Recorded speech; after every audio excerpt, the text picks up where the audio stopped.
The eighth gate, holding together and contribution. We have contagion, contribution, and uncertainty. So when we get here to the eighth gate, we have a need for contribution. The nature of civilization's evolution is not simply a matter of being able to coordinate the efforts of humanity or society. It is about having a place for mutation so that the structure of the civilization evolves within itself.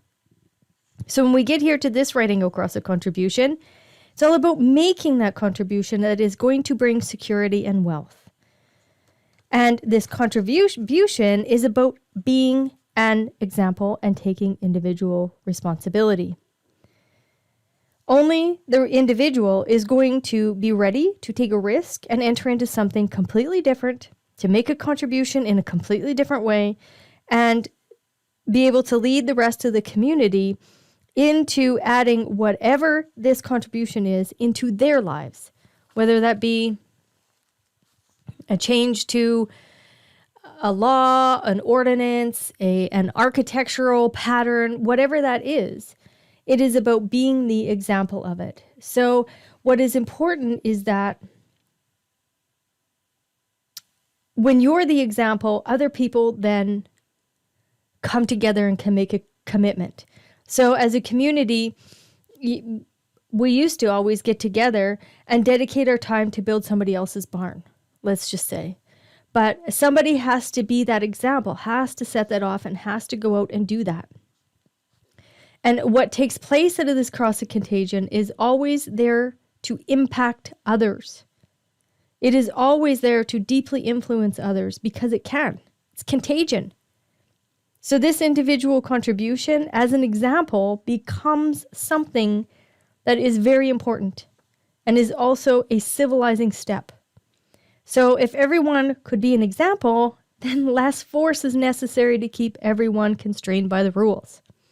So right angle cross, self-absorbed in your very, very much individual process of contributing to wealth, contributing so that there's a commitment. And you're just moving about your day. You're just moving about making those contributions, and people will make a commitment. Now, if everybody could be an example, we wouldn't need the laws and rules. So that's what you're demonstrating. You're demonstrating that to us. And now we have the juxtaposition of contribution. Fourth line beings always influence others. And what you'll notice here is that instead of the 30 and the 29, we now have the 55 and the 59 as our design. And this is the gate of spirit and the gate of sexual strategies. So with the juxtaposition cross of contribution, these beings come in on this cross and are forced in their life to contribute to society in any way that they can. So let's just say, for example, in the modern world, what you see is they get married, they buy an old house, they fix it up, they continue to fix it up. They're constantly making improvements. They're working on it. They're making it better. And while they keep on making that contribution, it is tied to a sexual strategy. So these beings are very much tied to a contribution, and there has to be some sexual strategies that also come about it, because this is all about how they find their spirit. How they find their wealth is by contributing with those sexual strategies. Now, left angle cross of uncertainty. The whole idea of making a contribution begins to break down here. Why? Because we all of a sudden have this fear that's there with the 55. And the 55 is this fear of darkness. And that fear that no matter how much one civilizes, one can never get rid of that beast that's within. And that beast is that 59th gate that is looking and asking us, and it keeps calling on one to find one's spirit through sexuality. So within this gate, we have something that's very interesting. It's called the dowry system. So the dowry system is rooted right here in this cross. And that is a material contribution that needs to be made in order to secure the right spirit and intimacy. So again, material contribution that needs to be made in order to secure the right spirit and intimacy. So give me 75 sheep plus your daughter and I'll be happy. This is where this comes from, the dowry system. We see this in many countries in the world, where when a suitor is ready to take a daughter, the farmer ends up giving them a part of their livestock, as a dowry for that suitor taking that daughter.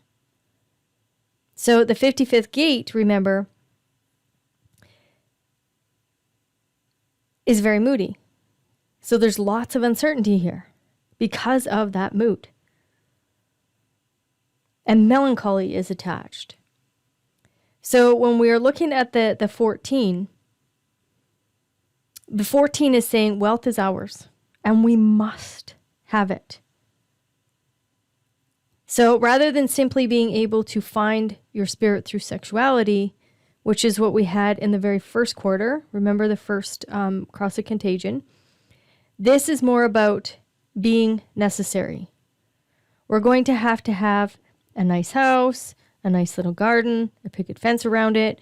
Here is the civilizing factor that is placed on top of just the basic sexual drive, which says that out of this has to come a contribution and material wealth. Of course, the uncertainty is always based on the unconscious question of this, which is one getting the right partner or not? Because the 55 is spirit. 59 is all about achieving union. So how do you make money here? Well, first and foremost, it is going to be your interaction with the world through your strategy and authority. What is the contribution? What is the example that you are going to be? And it all comes down to that frequency that is within that human design body graph. That energy field is telling us exactly what our purpose is. And for you, it is all about contribution. So we will play with this in the coaching. So have fun, and then we will chat.